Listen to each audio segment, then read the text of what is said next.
आप सभी को प्रेज़ द लॉर्ड। आज फिर से मैं आपके साथ परमेश्वर का जो पवित्र वचन है वो शेयर करूंगी। इससे पहले कि मैं ये वचन को पढूं, मैं आपके साथ एक छोटी सी प्रेयर करती हूँ। हालेलुया। हे सर्वशक्तिमान पिता परमेश्वर, आज के सुंदर दिन के लिए आपका धन्यवाद खुदावन खुदा। आज फिर से आपने ये मौका मुझे दिया कि मैं ये वचन को पढूं और दूसरों के साथ भी शेयर करूं। पिता परमेश्वर, आपका धन्यवाद खुदावन खुदा। पिता परमेश्वर जी, पिता परमेश्वर, जितने भी लोग इस वचन को सुने पिता परमेश्वर, ये वचन उनकी ज़िंदगियों में 100 गुना फल लेके आए पिता परमेश्वर, और ये वचन हम सब की ज़िंदगियों में ब्लेसिंग्स का कारण हो सके पिता परमेश्वर। इस वचन में मेरी नहीं बल्कि आपकी मर्जी पूरी हो पिता परमेश्वर। आपका धन्यवाद खुदावंद खुदा। पिता परमेश्वर, मुझे विश्वास है कि आपने मेरे प्रेयर को सुना, कबूल किया पिता परमेश्वर। इसके लिए आपका धन्यवाद खुदा। अभी मैं इसी वक्त आपके बेटे यीशु मसीह के पवित्र नाम में होकर मांगती हूँ, आमीन।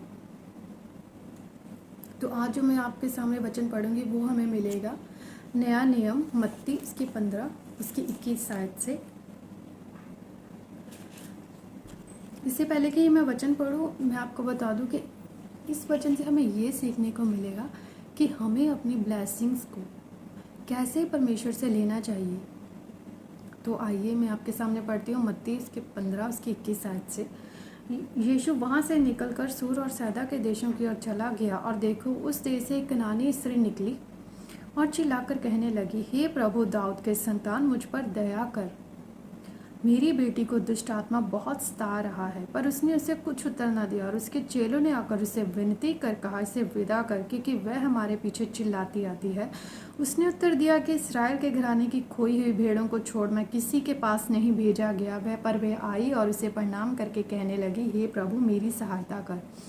उसने उत्तर दिया कि लड़कों की रोटी लेकर कुत्तों के आगे डालना अच्छा नहीं। उसने कहा, सत्य है प्रभु, पर कुत्ते भी वे चूर चार खाते हैं। इस पर यीशु ने उसको उत्तर देकर कहा कि हे स्त्री, तेरा विश्वास बड़ा है, जैसा तू चाहती है तेरे लिए वैसा ही। और उसकी बेटी उसी घड़ी से चंगी हो गई।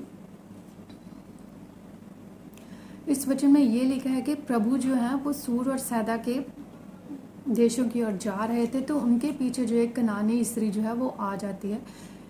अपनी ब्लेसिंग्स को वो से पता है कि प्रभु ही हैं जो मुझे इस ब्लेसिंग्स को मतलब दे सकते हैं, क्योंकि उसकी बेटी में जो है दुष्ट आत्मा थी, और उसे विश्वास था कि मुझे प्रभु ही यीशु ही है जो मेरी बेटी को अच्छा कर सकते हैं। इसलिए वो उनके पीछे चलती रही, और जो चेले होते हैं वो बोलते हैं कि प्रभु, ये जो औरत है वो हमारे पीछे कब से चली आ रही है, आप उसकी प्रार्थना को सुनो और उसे वापस भेज दो।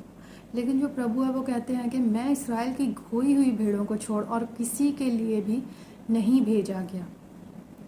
लेकिन जो वो औरत थी वो जिद करती रही और उनके पीछे चलती रही, क्योंकि उसे विश्वास था कि मुझे अपनी ब्लेसिंग्स को कैसे लेना है प्रभु से। प्रभु ही हैं जो मेरी बेटी को अच्छा कर सकते हैं, इसलिए वो उनके पीछे चलती रही। तो प्रभु से बोल देते हैं गुस्से में, तो प्रभु से बोलते हैं कि लड़कों की रोटी लेकर कुत्तों के आगे डालना अच्छा नहीं।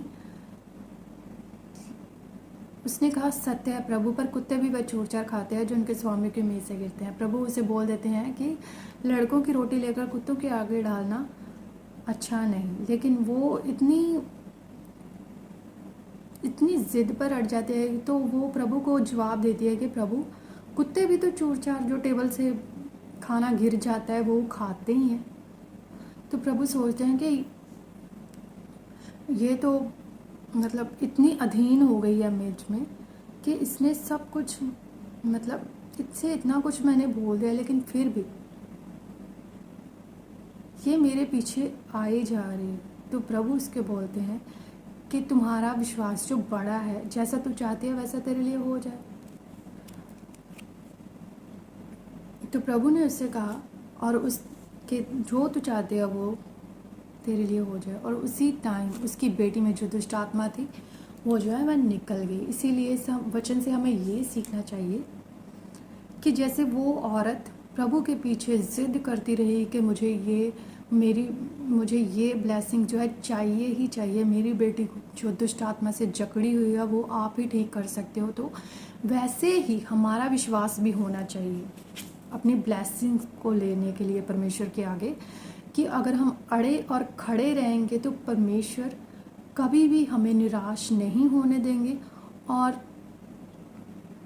हमें कभी भी मुसीबत में नहीं देखेंगे। हमारी हर ज़रूरत, हर मुश्किल को हल करने वाले सच्चे ज़िंदा खुदावंद खुदा पिता परमेश्वर हैं, जो हमारी हर प्रार्थना को सुनते रहते हैं। तो हमें चाहिए कि हमें इस वचन के अकॉर्डिंग और जो इस बाइबल में लिखा है उसके अनुसार और प्रार्थना में हमेशा लगे रहना चाहिए और वचन को पढ़ते रहना चाहिए, ताकि जो भी हम वचन पढ़ें, सुने, देखें, वो सब हमारी ज़िंदगी में एक ब्लेसिंग्स का कारण हो सके। इसलिए हमेशा हमें प्रार्थना में लगे रहना चाहिए, परमेश्वर के अधीन रहकर अपनी ज़िंदगी को गुजारना चाहिए, ताकि हमें, अगर हम ब्लेस भी हैं तो हमें और ज़्यादा ब्लेसिंग जो है परमेश्वर दे सके। इसलिए इस वचन से हमें यही सीखना चाहिए कि हमें अपनी ब्लेसिंग्स को लेने के लिए परमेश्वर के आगे अड़े और खड़े रहना चाहिए, हमेशा ज़िद करते रहना चाहिए परमेश्वर से, और परमेश्वर के अधीन रहकर अपने ब्लेसिंग्स को लेना चाहिए। इस वचन को पढ़े और सुने जाने में आप सभी को बहुत सारी आशीष और बरकत मिले। Praise the Lord.